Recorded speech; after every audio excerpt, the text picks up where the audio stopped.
Hello, beautiful people. Hope everybody is doing well today. Thanks for joining me. Appreciate the continued follows. Appreciate the continued prayers, financial support. It's just, you guys are such a blessing to our family, and we thank you so much. I am in the process of finding out whether I will be going back to Santa Vive for an 8-day program, which is pretty highly likely. I have money for the program, and now I am trying to collect money for the treatments, the radiation, chemotherapy. So I know you've given, and I'm so appreciative of what's come in so far. So I'm not going to continue to ask, but I will continue to ask. It's a humbling experience to ask, but I'm figuring I need about another $10,000 to be able to cover the radiation and the chemo treatments that I know, because of my inoperable situation, are going to be necessary. So that's enough of that for now. This video today, I wanted to make video number 3 about how and why. And I've got some notes that I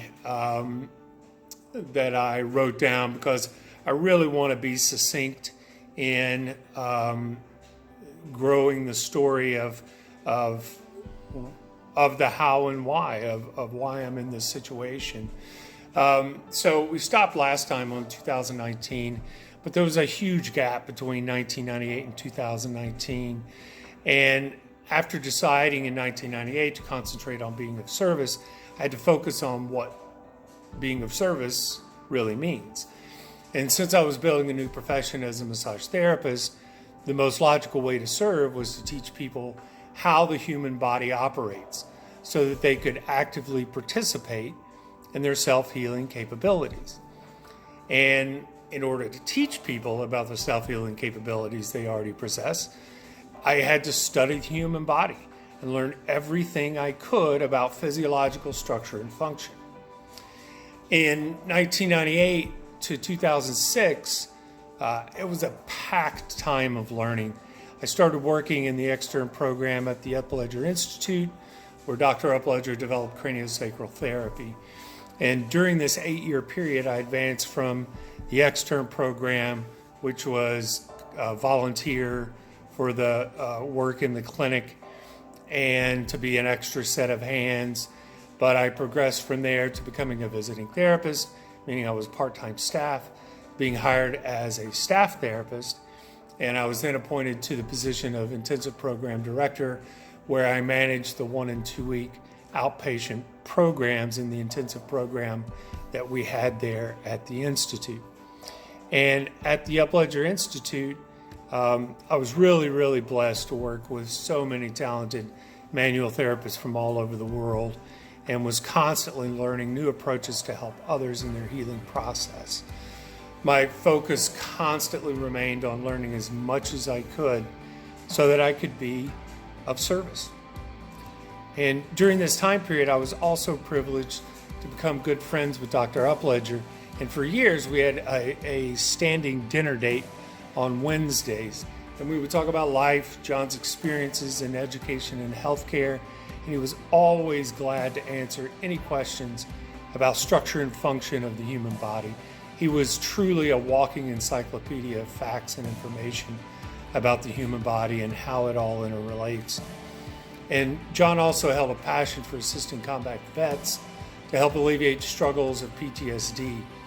And as we worked together, I was afforded many experiences from 2002, when the war really started raging in the Gulf, onward, to work closely with combat vets and begin to understand the frequency created by holding on to trauma. In 2005, Robin and I began dating. In 2006, she decided to move to Orlando, set up a private practice, and invited me to come. So we moved to Orlando, bought a house in 2007, and began a life together. I continued to study the human body intensely, and both through book studies and experiential learning while working with clients.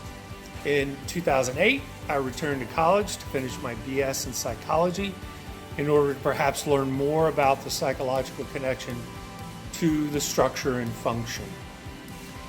Then, on October 25th, 2009, our worlds changed forever when Zoe Isabella Rose was born. I never knew what love really felt like until that moment. Robin and I set our schedules so that one of us was always with Zoe. Our goal was to raise her intentionally, to make a space for her so that she could feel safe and so that she could grow in love and care. And so we set our schedules. Robin worked 3.5 days a week. I worked 3.5 days a week, cramming a full-time workload into half the time. I took his job at a corporate massage establishment and worked weekends for the next 10 years to ensure that I had a heavy workload. And while I wasn't really happy at the job, it afforded me the opportunity to amass just thousands of valuable hands-on hours that led to a deeper, more sacred understanding of how everything is tied together. In 2009, I also began the process of organizing and building the Catalyst, which is a human interaction program that I offered free to combat vets to help alleviate the stressors of war. So my schedule was full and would remain that way for 10 years. I focused all of my attention on learning about the human body and being the best dad I could be. I think if you guys know Zoe, you know that she is such a balanced individual, such a love, and has such a heart for God. It is unbelievable, and it's such a privilege to be her dad and a privilege to be Robin's husband as we have walked this road together.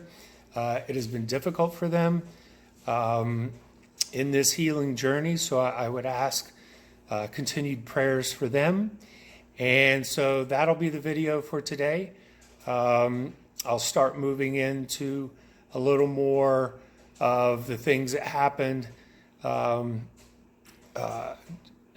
around the 2019 mark next, and it will lead into where I would say devolved into a frequency that allowed cancer to become active.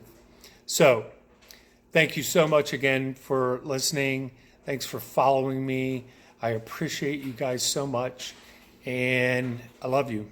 Thank you, and have a great day.